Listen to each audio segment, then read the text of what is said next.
Stellt euch vor, ihr cremt euch ein, zack, boom, schlank.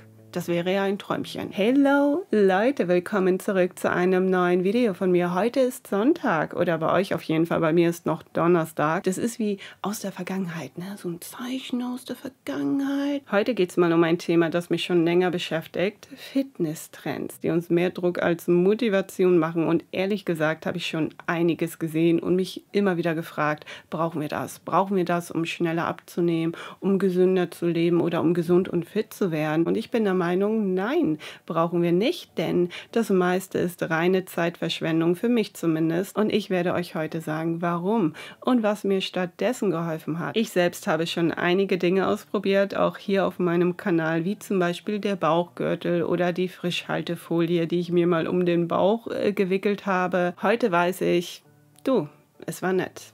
Ja, es war einfach nett. Ich rede heute nicht von einer gesunden Ernährung oder ein bisschen mehr Bewegung, sondern von den überzogenen Versprechungen wie mit diesem Bauchgürtel bekommst du deine Traumtaille. Es gibt sogar Bauchpflaster mit Bienengift, die angeblich die Fettverbrennung ankurbeln, musst du allerdings 60 Tage tragen. Wer kommt auf die Idee?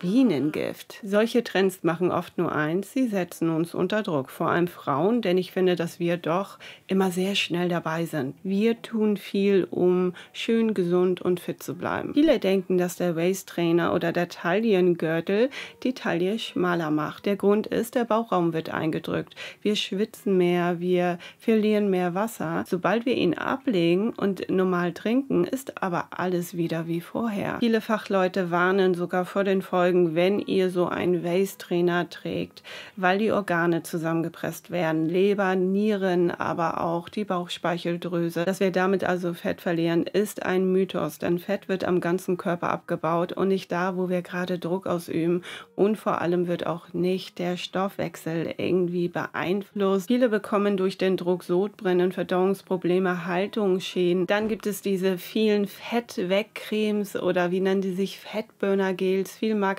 wenig dahinter. Es wäre einfach zu schön, um wahr zu sein. Stellt euch vor, ihr cremt euch ein, zack, boom, schlank. Das wäre ja ein Träumchen. Und genau da ist das Problem. Es ist einfach zu schön, um wahr zu sein, denn wissenschaftlich ist es eindeutig, Fettabbau beginnt nicht über die Haut oder passiert nicht über die Haut, sondern der Körper baut Fett in den Organen und Muskeln ab und das durch Bewegung und nicht durch eine Creme oder ein Gel. Viele dieser Produkte enthalten Menthol und Capsaicin. Das ist das, was Chili scharf macht. Dadurch haben wir halt das Gefühl, dass die Haut kribbelt oder dieses Wärmegefühl. Das ist aber nur ein Hautreiz, und keine Fettverbrennung. Es gibt mittlerweile Produkte, die enthalten Wirkstoffe wie Koffein und Forskolin, bin ich der Meinung, die in Labortests tatsächlich die Fettzellen beeinflussen können.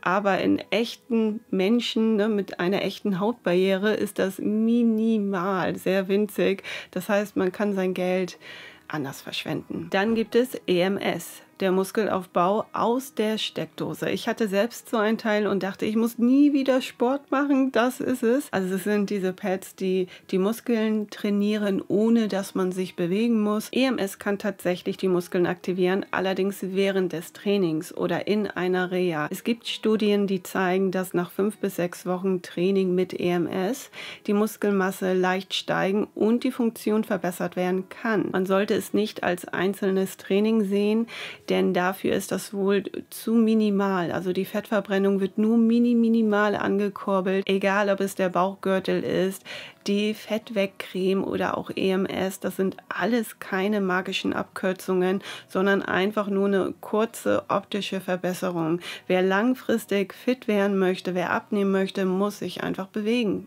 Der muss einfach viel mehr tun und sich nicht den Bauch eincremen. Was mir geholfen hat, ist, mehr auf mich zu hören. Eine Sportart zu finden, die mir gefällt.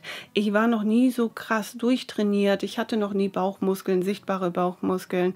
Will ich auch gar nicht. Trotzdem trainiere ich manchmal mit Pilates zum Beispiel, Pilatesring. Ich mache manchmal Pilates und muss auch keine krassen Kalorien zählen oder irgendwelche Muskelgruppen trainieren, nur weil es andere sehen wollen. Nicht jeder Trend ist schlecht, aber nicht jeder passt zu euch und Produkte leben davon, um uns unsicherer zu machen, damit wir es eben kaufen. Wenn ihr euren Weg sucht, solltet ihr euch nicht fragen, was macht meinen Bauch flacher, sondern was macht mir wirklich Spaß? Welche Bewegung muss ich machen, um langfristig dran zu bleiben? Wenn du dich gerne bewegst, wird sich dein Körper automatisch verändern, weil du eben aktiv bleibst, weil du das nicht mit Druck verbindest, nicht mit Stress machst. Und ich glaube schon, dass das ein Gamechanger ist. Aber diese Abnehmpflaster, Leute, gehen mir nicht mehr aus dem Kopf.